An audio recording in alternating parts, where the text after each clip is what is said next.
Welcome to the To Light Show with Nancy Cooper. On today's episode, we're going to talk about the somewhat unfortunate effects of being a feminine healer and how that pretty much no matter what we do, we will inadvertently call in wounded masculines. So this is something that is honestly, it's relatively unavoidable when we think about the law of attraction. Okay, so when we think about like what I referred to in our last episode with trying to manipulate circumstances and things like that, when in reality we don't need to do that because what we want, there's already the vibrational match to it out there. It has to be, right? It has to exist because everything has its equilibrium in this plane. There's the ups, the downs, side to sides. We talked about this last time. So whatever it is that we want, there is the fulfillment of that in existence in this plane. It has to. I don't even know what law it would be, but it's a law of the universe, a law of reciprocation, a law of reciprocity, a law of opposites. But it exists. So when we realize and think about this as feminines who are healers, right? As a healer, we are going to always be calling in those who need healing.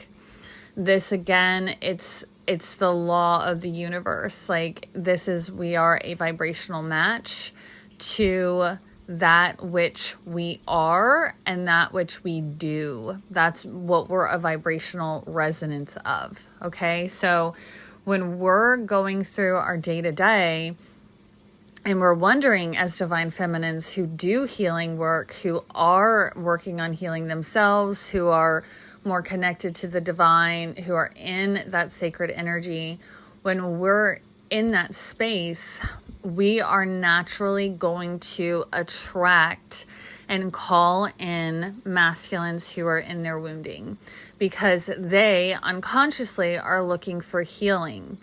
Now, the unfortunate side effect of that is that they are typically, or most likely will be, unconscious to this and not see the call as an activation and an invitation for healing. Instead, they're going to see this most likely and most often as we are a replacement for something that is lacking in their life, right? So their mother, that relationship that they either had a very unhealthy one or they lost their mother too early, or both, a replacement for that type of energy, a replacement for their connection to the divine. So as divine women and divine feminines and healers, we have a very potent connection, right, to the divine. And so these men who are in their wounding, they are seeking that connection. And again, this is unconscious. They don't know what it is exactly that they're seeking. They just know that they see it in the feminine, especially those who are doing this sacred work. They see it. They see this. They have something I want. They see this vibrational resonance. They see this energetic signature.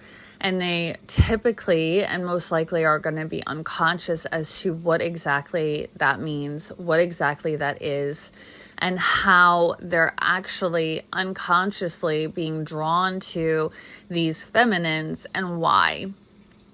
What they're seeing is they want the portal. They want access to the portal. This is usually why men who are still in their wounding, they have that energy of, you try to get to know someone or a masculine and it's like you're talking about something super generic, super innocent and nothing, and they suddenly figure out a way to like pivot it around and talk about sex and to try to pivot the conversation to get you to engage in sexual conversation, to create this type of environment, because for them, they are seeing you as that connection. This is a very unconscious realization on a soul level that they see, wow, she is connected to the divine.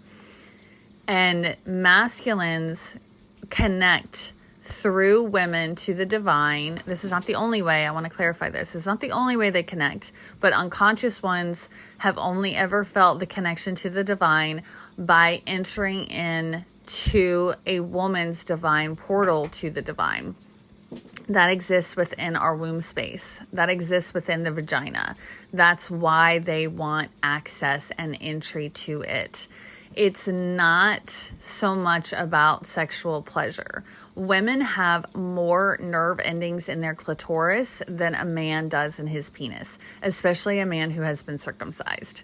Sex is actually physically more pleasurable, and an orgasm is physically more pleasurable for a woman than it is for a man. Yet it's the masculine who are the ones who are constantly craving that connection, constantly desiring it, constantly wanting it. It is not so much about the act of sexual pleasure in the physical body that they are seeking. They are seeking the connection to the divine that we hold within us. This is why, especially when they're in a wounded energy, they're going to start prematurely trying to have sexual encounters in a relationship. They're going to prematurely start bringing up sexual things in conversation when you're in the first parts of getting to know someone and you're still in that let's get to know each other phase, and they're already talking about sex. They're already talking about connecting in that way. They're already talking about seeing how far they can get when it comes to accessing that sacred portal that is within you. We have to remember that women have this access. They have a portal within their body that is directly connected to the divine. This is how we're able to bring souls into our uterus and create bodies for them. We are that conduit. We have that portal within us. So through that portal point, we have this very beautiful and sacred connection to the divine that the masculine is not able to attain. They will never be able to have a connection like that. It's not possible. Now, can they create a divine connection in other ways? Of course, absolutely. Yes, yes, yes. But they will never be able to have the same type of connection that a feminine has. It's not possible because the feminine is the one who has that portal point in their body. We are the ones who are creating a new human being, and at the right time, at the right moment, the soul enters into the body through that energetic portal point to create a new person, not just the body, but an actual conscious person. So this is where that desire, that longing comes from. It's this desire to connect into that portal. It's the desire to connect with the divine creatrix, with that divine energy through a divine feminine. So here is where we get to make conscious decisions and choices. This is where we need to become empowered and recognize the truth that as long as we are in our healing energy and in this line of soul work that we are here to perform and do, we will always call in masculines who are in their wounding, who need healing. It's just going to become a vibrational match. I heal, therefore I'm going to call in those who need healing. This is, again, a law of the universe. So what we are tasked with in that is to recognize, that's my dog, is to recognize what it is we want from that connection. Do we need to play out another wounded cycle with this man? Or is this someone who would be better as a client for healing than as a boyfriend? So this is where we pivot this and look at this from a place of intention and understand that it's not something to be like, oh no, I don't want to do this anymore. Why do I keep calling in wounded masculines? Why does this keep happening? The reason is because you're a healer and you will continue to call in wounded masculines. But you have to also learn how to become a vibrational match to a divine healed masculine who wants to elevate you and wants to honor you in that sacred space. So you will call both in. It is possible to call both in from a different energy signature. One being you need to heal your own masculine wounding so that you operate from a healed masculine, a divine masculine energy. That is what is going to be the vibrational match to a healed divine masculine that will come into your reality. Okay, so that is the first step. This is where so many women, they wonder how, like, why can I not call in one? How can I do this? Why is this not happening? Is because somewhere inside you, you are still operating from a wounded masculine energy and vibration, and therefore are only a vibrational match to wounded masculines. The way that we heal from our wounded masculine is we have to stop allowing and permitting things to happen that we are not in vibrational alignment with. This means that we have to start protecting ourselves. This means that we have to stop betraying ourselves when it comes to things like allowing ourselves to have sexual encounters with masculines that we really don't want to be having these encounters with. But we do so because at some level we feel guilty, or we think we can fix them, or we can think we can help them, etc., etc. As long as we are staying in that vibration, we are in our wounded masculine, because the masculine is the protector. The masculine is the one that shows up and says, no, I am not going to allow you to utilize my feminine in this way. I am going to protect this sacred feminine energy. I'm going to stand up for it. I'm going to honor it. I'm going to express how sacred it is. So as long as we stay in this space of this wounded energy in the masculine, we will only call wounded masculines in. Now, once we have healed that wounded masculine within us and come from an energy of, I will not betray myself, I will protect my sacred energy, I will not allow myself to be used for masculines to connect with the divine because they are refusing to do their own sacred work to learn how to connect with the divine in their own sacred masculine way.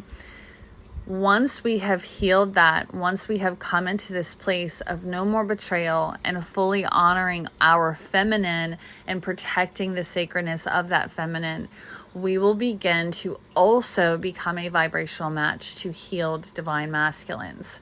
Through that work, we will find ourselves calling in both divine masculines and wounded masculines.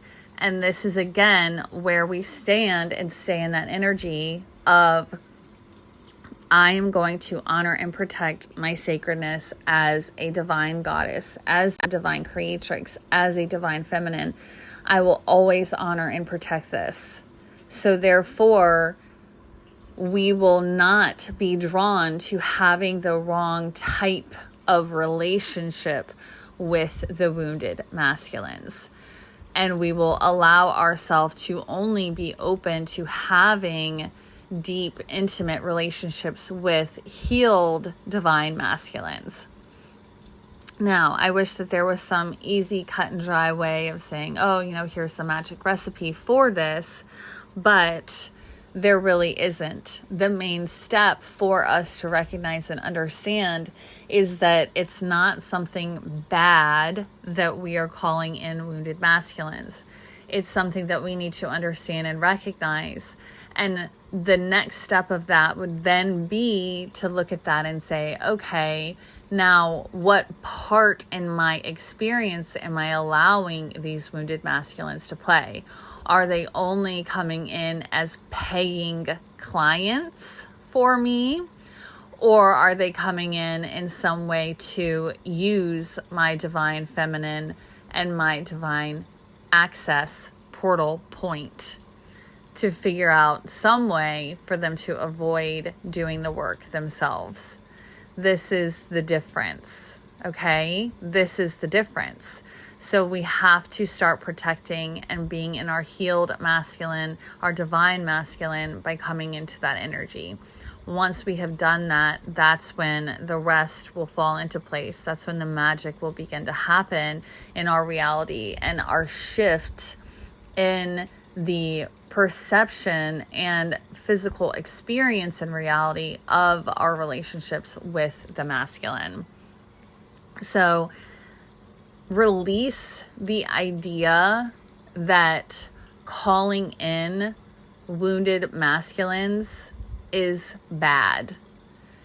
We are always going to call in those who need our services. The part that needs to be shifted is, what part do we allow these wounded masculines to play in our reality? Okay, so I hope that this was helpful. I hope that clarified some things. I hope that this was illuminating, and I want to share with you this episode was sponsored by the Unlock Your Magic activation. Is currently only $9. This is one of my signature programs, and it is going at this very, very, very, very special rate. So if you'd like to access that, you can look for a link around where you are listening to this podcast episode. Thank you so much for tuning in. I hope that this blessed you, and if you found it helpful, please do share. Namaste.